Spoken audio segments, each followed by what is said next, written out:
एक हाथ में मैं आलू ले लूं, एक हाथ में भालू ले लूं, मतलब दोनों बराबर है? नहीं। आलू काट के खाऊं और भालू काट के खाऊं? नहीं। अगर हाय गाइस, चिल कर रहे हो और भाई लोगों को फील करने का बोले तो भाई आज एक वेजिटेरियन और दूसरा नॉन वेजिटेरियन का बीच का डिबेट चलेगा। तो वीडियो में बने रहने का। जो नॉन वेजिटेरियन जस्टिफिकेशन देते हैं और वेजिटेरियन के क्या सोच है नॉन वेजिटेरियन लोगों के ऊपर, उस पे बात करेंगे। तो भाई, अगर मैं मुर्गी खा रहा हूँ, अगर मैं नॉनवेज खा रहा हूँ अपने प्रोटीन के लिए, अपने न्यूट्रिशन के लिए, तो दिक्कत क्या है? दिक्कत मुझे कुछ नहीं है। अभी ज्यादा हिंसा किसमें है, पेड़ पौधा खाने में है कि गोश्त खाने में? घोष खाने और में। दूसरा बात, पेड़ पौधा में पेन रिसेप्टर नहीं होता है, उनको दर्द महसूस नहीं होता है जैसे जानवरों को होता मैं है। अगर जानवरों को नहीं खाऊंगा तो पूरा दुनिया में भर जाएगा भाई। कैसे भर जाएगा? दुनिया में भर जाएगा पूरा। फिर तो कब्जा कर लेगा। तो ये साइकिल हिसाब से चलेगा ना। अभी आपको साइकिल में ही रहना था तो आप ये बुद्धि से अपना कपड़ा क्यों बनाया? साइकिल में ही रहना था तो जंगल से बाहर क्यों आया? साइकिल में ही रहना था तो गाड़ी में क्यों घूमता है? साइकिल में ही रहना था तो ब्रश क्यों करता है सुबह? ऐसा तो कोई जानवर नहीं करता है, वो साइकिल में ही है, वो बराबर है। पर इंसान अपना दिमाग से सोच के समझ के जब जंगल से बाहर आया है तो ये चीज भी समझना जरूरी है। हाँ, आपके पास खाने को कुछ नहीं है तो आप खा लो, मैं कुछ नहीं कहूंगा। अगर आपके पास सब्जी वब्जी जो भी है खाने के लिए अवेलेबल है, वो होते हुए भी आप अगर जान पूछ के जानवर मार के खाता है, जानवर तो नहीं बोलता है कि आगे मुझे मारो, मतलब सब्जी खा के भी आप अपना गुजारा कर सकता है। फिर क्यों वो बेजुबान को तकलीफ होता है? सब्जी को वो तकलीफ नहीं होता है जो तकलीफ जानवर को होता है। लेकिन बात ये भी तो है ना भाई, कि अगर हम जानवरों को मार के नहीं खाएंगे तो भर जाएगा पूरी दुनिया में। वो राज करने लग जाएगा। कैसे भर जाएगा? पाल कौन रहा है जानवर को? पाल तो आप ही रहे ना। अभी इतना सारा मुर्गी तो ऐसे ही जंगल से नहीं भाग के आता है कि हाँ मुझे बिक्री करो, काट के बिक्री करो मुझे। इतना सारा अंडा तो ऐसे ही नहीं आता है, पाल हम ही रहा है क्योंकि हमें खाना है।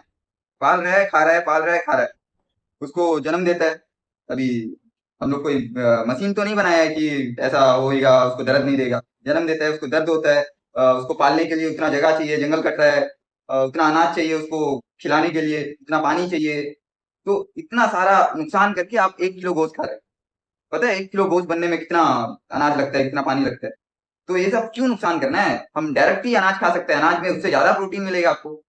लेकिन पेड़ पौधा में भी तो जान होता है भाई। उसको मार के खाना है तो पागल, उसको भी मत खाओ, भूखा रहो ना भाई। तो आप अगर अभी पेड़ पौधा का बात करता है तो मतलब एक हाथ में मैं आलू ले लूं, एक हाथ में भालू ले लूं, मतलब दोनों बराबर है? नहीं। आलू काट के खाऊं और भालू काट के खाऊं? नहीं। अगर इतने ही है तो भालू फिर इंसान भी काट के और खा आप सकते लोग जो शाकाहारी लोग हैं, ये हमारे जो बलि प्रथा है, और दूसरा हो गया हम लोग जो हलाल करके खाते हैं जीवों को, बलि देकर भगवान पे चढ़ाते हैं, ये सारी चीजों के ऊपर भी टिप्पणी करते हैं। भाई हलाल करके हम लोग उसे जन्नत पहुंचाने का काम करते हैं। हम लोग परमिशन लेके हलाल करके खाते हैं। हम लोग बलि देकर वो भगवान को खुश करते हैं। तो इसमें आप टिप्पणी क्यों दे हैं। रहे हो? भाई आप पहले तो ये धर्म ये सब से बाहर आ जाइए, एक इंसान की तरह सोचिए। कौन सा भगवान एक बलि पूछेगा एक बेजुबान जीव का? अगर सही का उसको आप जन्नती पहुंचा रहे हैं तो आपको भी तो जन्नती जाना है, आपका बच्चा को भी जन्नती जाना है। तो खुद को ही पहुंचा लो जन्नत, खुद का बच्चा को ही काट के जन्नत पहुंचा दो, बलि दे दो, हलाल कर लो, जो करना है कर लो। आप बेजुबान को हलाल करके, हलाल तो करते भगवान का नाम पे, खाते तो खुद ही है। हाँ, हलाल करके ऐसा तो नहीं है कि मिट्टी में दफना देते हैं तो गोटा गोटा जला देते, खाना तो आपको ही है उसका गोश्त को, पर नाम दे देते हो भगवान का। ये असली पाखंड ढोंगी यही है जो भगवान का नाम लेके ये सब कर रहा है। पहला बात तो एक धर्म ये भगवान भगवान का चक्कर से बाहर आइए, एक इंसान का तरह सोचिए क्या सही है क्या गलत है। ऐसा पर कोई सोचता नहीं, सब आपस में ही फंसा पड़ा है, इसका बात उसका बात, धर्म रीति रिवाज ये अंड संड फालतू चीज में फंसा हुआ है। पहला बात तो अगर अच्छा जिंदगी चाहिए, अच्छा देश बनाना है, अच्छा सोच रखना है तो पहले ये धर्म को हटाना होगा, एक इंसान की तरह सोचना होगा। और भाई कहीं कहीं पुरानी पुस्तकों पर यह भी लिखा गया है कि भगवान ने इंसानों के लिए बनाया गया है, मतलब इंसानों का खाने के लिए बनाया गया है। तो इसमें गलत क्या है जब लिखा गया है? अगर लिखा गया है भगवान ने इंसानों के लिए बनाया गया है, एग्जैक्टली लिखा गया है। लिखा गया है, आपका बच्चा भी तो आपके लिए ही बनाया गया है, यस। तो आप अपना बच्चा को भी काट के खा लोगे? नहीं। भगवान ने प्यार से प्यार करने के लिए भी तो लिखा हो सकता है ना। ये तो नहीं लिखा है कि काट के खाओ आप। हाँ, आपके लिए ही बनाया गया है ये लिखा है, पर काट के खाओ बोल के नहीं लिखा है। आपको प्रेम देने के लिए भी लिखा हो सकता है। आप जो अभी इसमें तर्क देगा वो आपके लिए है, पर इंसान समझदारी से अगर सोचेगा तो काट के खाने के लिए तो बिल्कुल नहीं लिखा है। ऐसा तो भगवान नहीं चाहेगा। अगर काट के खाना ही होता तो उसका अंदर दर्द डाल के नहीं भेजता, उसको तकलीफ नहीं होता। या तो हमें इंसान नहीं बल्कि राक्षस बनाता। या तो हमें वही राक्षसी बनाता, सही राक्षसी बात है। बनाता। मैं मान रहा हूँ आपकी बातों पे। तो अभी हमें क्या बनना है वो तो हमारा हाथ में है, इंसान या फिर इंसान राक्षस। या फिर राक्षस। हम्म। तो ऐसा कोई धर्म में नहीं लिखा है कि कोई भगवान आसमान में बैठा है, पर ये सब फंसा दिया है इंसान को दबे रहना बोल के, अपना स्वाद का अपना चक्कर में। स्वाद का चक्कर में।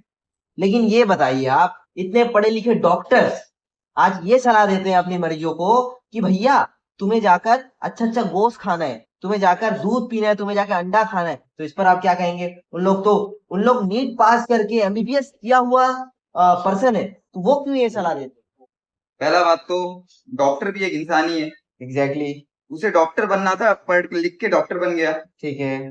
पर वो उसमें इतना समझदारी, इतना शांत नहीं है कि वो और जीवों के बारे में सोच सके। इंसान के बारे ही सोचता है वो, उसको इंसान ठीक करना है, कोई मरीज को ठीक करना है, तो उसको जो सलाह ठीक लगता है, जिसमें इंसान को अभी गोश्त मच्छी अंडा में स्वाद भी मिल जाएगा, इंसान कितना भी बीमार हो खा लेगा, उसको प्रोटीन भी मिल जाएगा उसमें से जो मिलता है।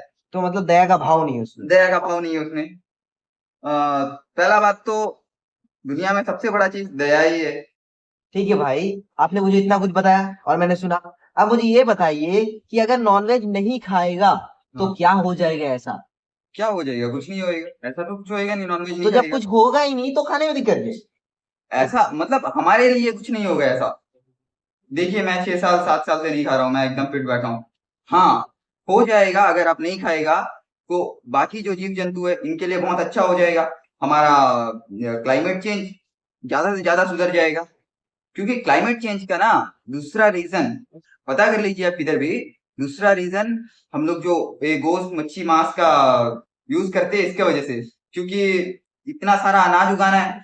क्योंकि आप सोच सकते हैं हर कोई मांसाहार है, तो कितना जानवर मिलियनों में कटता होगा हर दिन, इतना अनाज उगाता है।